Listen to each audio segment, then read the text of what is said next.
থেকে 13 তারিখ আসর পর্যন্ত তাকবীর তাশরীক আরো সহজ করে করি। আগামী রবিবার ফজর থেকে বৃহস্পতিবার আসর পর্যন্ত, আগামী রবিবার ফজর থেকে বৃহস্পতিবার আসর পর্যন্ত এই তাকবীরটা একবার বলা প্রত্যেক ব্যক্তির উপরে ওয়াজিব, নামাজের করতে। আমরা মনে করে এই তাকবীরটা দেব, আমাদের মামুনদেরকেও বলবো। আমরা পুরুষরা যেহেতু জামাতে নামাজ পড়ি, আমাদের জন্য একজনের মনে থাকলেই অন্যরা পড়া সহজ। মামুনদেরকে বলবো মনে করে এই তাকবীরটা দেব, অথবা ওয়াজ করাকে গুনাহ থাকবে। আমার ভাইরা বলছিলাম, এই যে আমরা কোরবানি করি, এই কোরবানিটা হলো হযরত ইব্রাহিম আলাইহিস সালামের সুন্নাত। মনে আছে আপনাদের? সাহাবায়ে কেরাম বলেন, ইয়া রাসূলুল্লাহ কুরবানি কি মাইয়াল আদাহি, ইয়া রাসূলুল্লাহ, ইয়া রাসূলুল্লাহ কুরবানি কি? আল্লাহর রাসূল বলেন সুন্নাত আমি ইব্রাহিম, এটা ইব্রাহিম পয়গম্বরের সুন্নাত। এবার সাহাবায়ে কেরাম বলেন, ফামালানা ফিহা ইয়া রাসূলুল্লাহ, ইয়া রাসূলুল্লাহ, এই কুরবানি দ্বারা আমাদের লাভ কি? আল্লাহর রাসূল বলেন, কুল্লি শাআতিন হাসানা, প্রত্যেকটা পশমের বিনিময়ে আল্লাহ তাআলা কুরবানি করবে, ওয়ালাকে একটা নেকি দান করবে। আমার ভাইরা, আমরা যে কোরবান করি, কোরবানির জন্তুর মধ্যে কি পরিমাণ পশম আছে কেউ কি বলতে পারবো? বলে শেষ করতে পারবো না। সাহাবায়ে কেরাম বলেন, ইয়া রাসূলুল্লাহ, এমন কিছু প্রাণী আছে যে প্রাণীগুলোর পশম অনেক বেশি। বলেন দুর্বা আছে, ছাগল আছে, ভেড়া আছে, এগুলোর পশম অনেক বেশি। আল্লাহর রাসূল বলেন, হ্যাঁ, প্রত্যেকটা পশমের বিনিময়ে আল্লাহ তাআলা এক একটা করে নেকি দান করবেন। বলেন সুবহানাল্লাহ। আমরা কোরবানি কার জন্য করব? আল্লাহ। কার জন্য? আল্লাহ। আমরা নামাজ কার জন্য পড়ি? আল্লাহ। কোরবানি কার জন্য করব? হজ কার জন্য করব? যাকাত কার জন্য দেব? রমজানের রোজা কার জন্য রাখব? আল্লাহ তাআলা বলেন, কুল ইন্না সালাতি ওয়া নুসুকি ওয়া মাহইয়ায়া ওয়া মামাতি লিল্লাহি রাব্বিল আলামিন।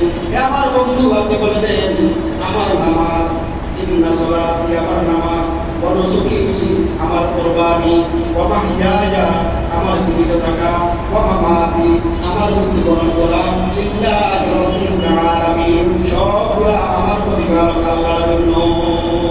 সবগুলা কার জন্য? এখানে দেখেন এই আয়াতের মধ্যে কুরবানের আগে নামাজের কথা এসেছে। ইন্না সালাতি বলেন না, ওয়া নুসুকি। নুসুক শব্দের বহু অর্থ রয়েছে। একটা অর্থ হলো কুরবানি, আরেকটা অর্থ হলো হজের যাবতীয় কাজকে নুসুক বলে, আরেকটা অর্থ হলো সমস্ত ইবাদতকে নুসুক বলে। কোরআনে কারীমের ছোট্ট একটা সূরা, সূরা কাউসার। সূরা কাউসারের মধ্যে আল্লাহ তাআলা বলেন, ইন্না আ'তাইনা কাল কাউসার। এই নবী, আমি আপনাকে কাউসার দান করলাম। কাউসার কি? ব্যাখ্যা অনেক লম্বা। আমি যে আপনাকে কাউসার দিলাম, আপনি শুকরিয়া আদায় করবেন কিভাবে? ফাসাল্লি লিরাব্বিকা, আপনার রবের জন্য নামাজ পড়েন, সালাত পড়েন, ওয়ানহার এবং রবের জন্য কুরবানি করেন। এখানে আল্লাহ তাআলা নামাজ আগে এনেছেন, কুরবানি পরে এনেছেন। কি বলেন? আমাদের মধ্যে বহু ভাই এমন আছে যারা নামাজ পড়ে না, কুরবানি করে। কি বলেন? আছে না নাই? নামাজ পড়ে না, কুরবানি করে। শুধু তাই না, কুরবানির দিনে অনেকে নামাজ পড়ে না, জোহরের নামাজ পড়ে না, আসরের নামাজ পড়ে না। এজন্য আমার ভাইরা, শুধু কুরবানি করলেই যে কুরবানি কবুল হয়ে যাবে বিষয়টা এমন নয়। আগে নামাজ পড়তে হবে, তারপরে কুরবানি করতে হবে। আল্লাহ তাআলা বলেন, ইন্না সালাতি আমার নামাজ, ওয়া নুসুকি আমার কুরবানি, আমার হজ, আমার সমস্ত ইবাদত, ওয়া মাহইয়ায়া আমার জীবন, ওয়া মামাতি আমার মৃত্যু, সবগুলা লিল্লাহি রাব্বিল আলামিন, সবগুলা আল্লাহ তাআলার জন্য। ইসলামের যে 5টা বিধান রয়েছে, যে 5টা স্তম্ভ বা খুঁটি, আমরা জানি তো সবাই, নামাজ, কালিমা, নামাজ, যাকাত, হজ, রমজান। সবাই বলেন কালিমা, নামাজ, যাকাত, হজ, রমজান। প্রথমটা হলো ঈমান। আলহামদুলিল্লাহ, আমরা সবাই ইমানদার, আমরা সবাই ঈমান এনেছি।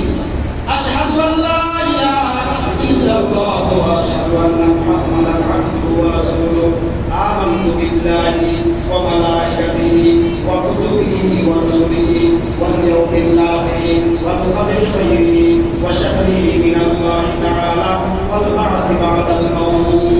আমরা এই সমস্ত বিষয়ের উপরে ঈমান এনেছি, আমরা ঈমানদার। কোন ব্যক্তি ঈমান আনার পরে তার উপরে আরো 4টা স্তম্ভ, 4টা দায়িত্ব থাকে। এই 4টা দায়িত্বের মধ্যে একটা দায়িত্বের নাম হলো নামাজ, একটা দায়িত্বের নাম হলো যাকাত, আরেকটা দায়িত্বের নাম হলো হজ, আরেকটা দায়িত্বের নাম হলো রমজানের রোজা। আমরা এখন চিন্তা করি 3 নম্বর যে দায়িত্বটা, এটা নাম জাকাতটি বছরে প্রতি মাসে খরচ